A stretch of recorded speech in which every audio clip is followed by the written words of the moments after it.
各位中意嘅同學，而家咧我哋嚟温一温學年試裏邊咧會應用到嘅兩個嘅課題喎。首先第一個咧就係文言省略句同埋否定句，第二個咧就係議論文嘅論據類別。首先第一樣，我哋睇下乜嘢係文言嘅省略句啦。文言省略句即係話句子裏邊咧有啲嘅句子成分咧被省略咗嘅。咁點解要咁樣做呢？目的就係令到呢個文句咧更加簡潔啦，更加言簡意賅。咁我哋應該點樣去理解呢啲被省略咗嘅部分啦？我哋要結合翻上文下理，咁樣就能夠準確咁理解咗咧被省略咗嘅部分究竟係啲咩嚟㗎啦。首先我哋睇一睇名詞省略。乜嘢名詞省略呢？就係話當上下文已經有一啲嘅名詞曾經出現過嘅，咁喺後邊嘅部分呢，會為咗避免重複呢而會省去嘅。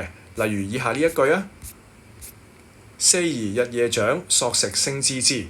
其實我哋見到嗰個符號呢一個符號嘅部分呢，其實就係一個名詞省略咗嘅部分啦。佢省略咗乜嘢啊？其實就係省略咗四兒啊。完整嘅句意係四兒日夜長，四兒索食聲孜孜。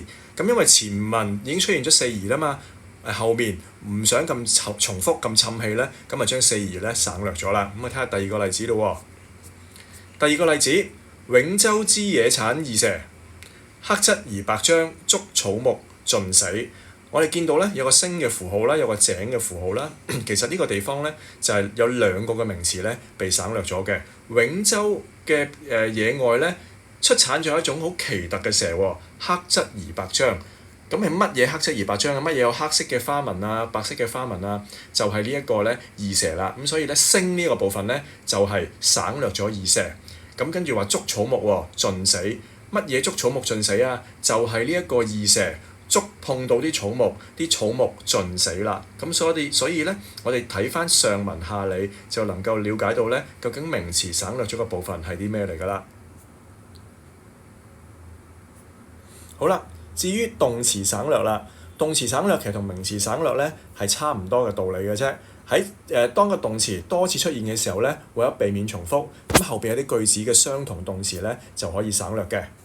譬如第一個例子，一鼓作氣，坐而衰，三而竭。呢一句裏邊咧，第一句一鼓作氣，第二句咧坐而衰，三而竭，坐而衰，三而竭。咁其實咧完整嘅句意咧應該係一鼓作氣，再鼓而衰，三鼓而竭嘅。咁因為前面第一句已經出現咗嗰個鼓呢個動詞啦嘛，咁所以喺第二句同第三句嘅鼓咧呢度就唔出現，就省略咗啦。第二個例子，三人行，必有我師焉。擇其善者而從之，其不善者而改之。我哋見到喺呢個部分咧，其實就係因為前面出現咗咧呢一個動詞啊嘛，咁所以後邊咧就省略咗。其實成句嘅句子完整咧就係三人行，必有我師焉。擇其善者而從之，擇其不善者而改之。咁佢就省略咗個動詞擇啦。呢句説話如果用翻白話文咧，即係話幾個人走埋一齊，必定咧會有我嘅老師嘅。咁我揾出佢哋優點去向佢哋學習啦，揾出佢哋嘅缺點咧，我就改正自己咧嘅錯誤，唔會同佢哋咧做翻同一樣錯誤嘅嘢啦。咁所以我哋見到，因為個動詞擇喺第一句出現咗，咁喺後句咧就會省略咗㗎啦。咁至於另外一樣啦，除咗文言省略句之外咧，我哋會另外一樣咧就會係文言否定句嘅。乜嘢係文言否定句咧？文言否定句咧就係包含咗一啲嘅否定詞啦，去表達一啲咧否定嘅意思嘅。常見嘅文言否定詞咧就有不、忽、無、勿、未、非、無、莫呢啲咧，全部都係一啲文言嘅否定詞嚟嘅。咁文言否定詞有咩特點啊？文言嘅否定詞咧，其實唔單止表達啲否定嘅意思啊，有時仲會有一啲特定嘅語氣嘅。咁所以我哋理解佢用法咧，就對我哋了解個句意咧非常之重要嘅。好啦，我哋睇一睇一啲否定詞，佢嘅用法啦，同埋一啲嘅例子。首先第一組係不同埋忽，呢個咧一般都係表示否定嘅意思嘅。例如啦，朽木不可雕也，一啲咧腐爛咗嘅木咧係唔可以雕刻㗎。另外一個啦，得之則生，忽得則死，就話有一啲嘅物件咧，有啲嘅東西咧，我哋得到佢就能夠賴以生存，我哋如果得唔到咧就會死啦。咁所以呢個我哋見到個不同埋忽咧，呢一個咧都係表示一般嘅否定嘅意思。第二組啦，無同埋勿都係表示一啲咧勸阻人哋啊，或者唔俾人哋做一啲嘢嘅祈使句嘅意思嘅。例如啦，大無侵少，一個大國唔應該咧去侵略啲小國啦。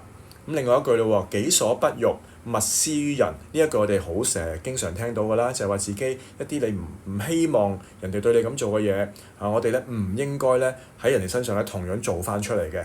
咁所以呢一個咧都係有一個勸阻啊、禁止嘅意思喺度啦，就係一句文言否定嘅用法啦。第三組係未同埋非，未表示啲事情咧仲未做好，仲未實現嘅，而非咧亦都係表示否定啦，表示唔係嘅。咁例如啦，欲食者鄙，未能遠謀。欲食者即係指一啲官員啦，一啲高官咁，你有翻咁上下地位喺古代先有機會食肉㗎嘛。咁就係講緊一啲咧地位高嘅人，佢哋見識淺陋。呢個鄙字喺我哋文言字詞裏邊咧，你應該都知道了解係啲見識好淺陋啊咁嘅意思啦。一啲高官佢哋見識咧好淺陋嘅啫，唔可以咧有一啲遠大嘅謀略。咁所以我見到個未字咧就係解一個咧否定嘅意思啦。子非魚，安知魚之樂？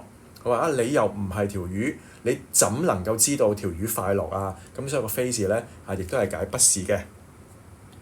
至於第四組啦，無同埋莫都一般咧都係表示沒有嘅意思。例如人誰無過，有邊個人係冇試過犯錯啊？係冇過錯㗎。好啦，跟住啦，莫啦，過而能改，善莫大焉。有過錯而能夠改善嘅咧，冇一樣嘢咧係比呢樣嘢更加重要啊！咁個莫字咧就係解沒有啦，即係沒有一個善行係比你有過錯去改咧更加重要、更加大啊！咁個莫字喺呢度咧就解沒有啦。好啦，咁另外啦，我睇第二個部分啦，就係議論文咧嘅一啲要素啦。議論文我哋有論點，乜嘢係論點咧？一篇議論文咧最重要嘅咧就係佢中心嘅觀點係咩嘢啦？能唔能夠理解到作者其實佢最想講嘅係乜嘢？佢嘅立場係啲乜嘢？而第二樣咧就係論據。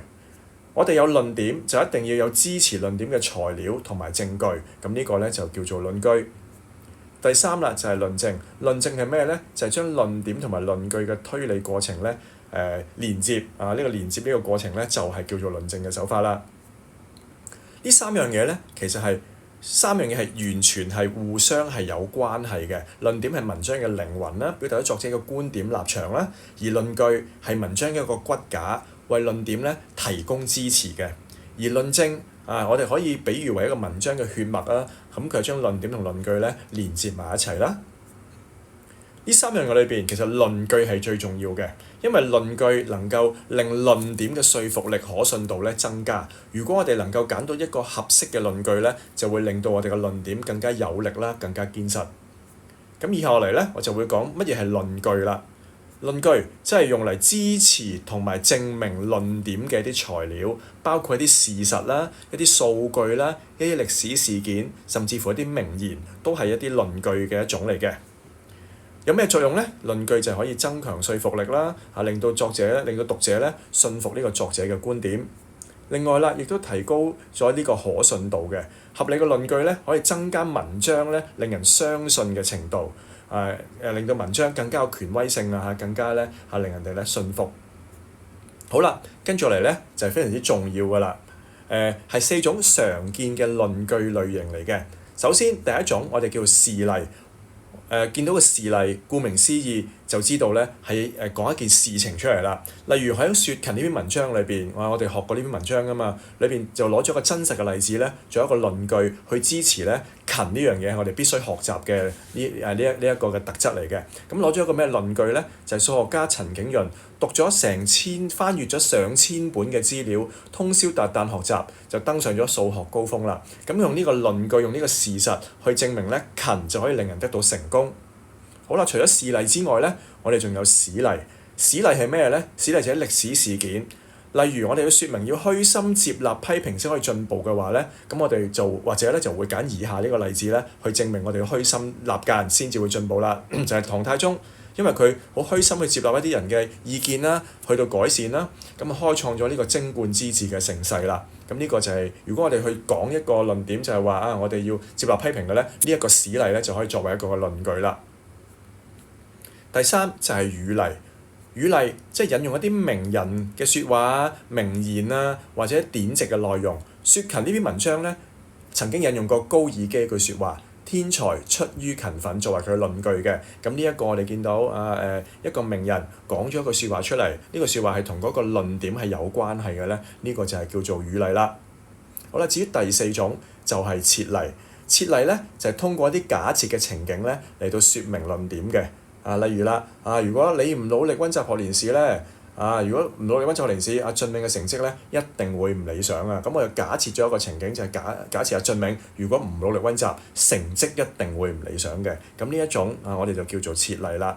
咁所以各位同學，我哋記住論據有4個嘅類別嘅，分別就係我哋啱啱見到嘅事例啦、史例啦、語例啦同埋設例。咁大家咧可以温翻我哋嘅筆記裏邊咧，就呢4種嘅提及過嘅呢啲事例、史例、設例同埋語例嘅一啲嘅定義啦。